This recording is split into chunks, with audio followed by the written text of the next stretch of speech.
আমাদের মধ্যে বেড়েছে মোহ বাসনা, কামনা বাসনা, আর এর পরিণতি কি হয়েছে? ভগবানের চেয়ে সংসারকে আমাদের বেশি ভালো লাগে, বেশি মূল্যায়ন করি।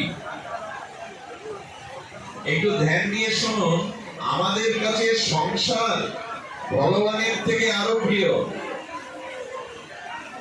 কারণ এই জন্য প্রিয়, আমরা সংসারের জন্য যে কর্তব্য করি, ভগবানের জন্য তার একাংশ কর্তব্য করতে পারি না।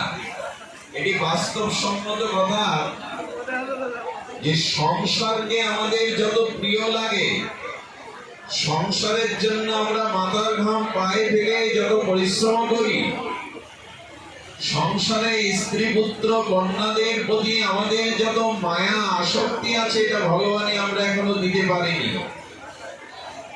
এটার কারণ কি? আমরা বলে থাকি ভগবানের থেকে প্রিয় আমাদের কেহ নাই, ভগবানের থেকে আপনজন এই সংসারে কেউ হতে পারে না, এটা পরীক্ষিত সত্য। তো সেই ভগবান প্রিয় না হয়ে আমাদের কাছে সংসার, দেহগেয়, পুত্র পরিজন কেন প্রিয়? এই উত্তর আমরা এখন একটু ভাগবত থেকে জানবো।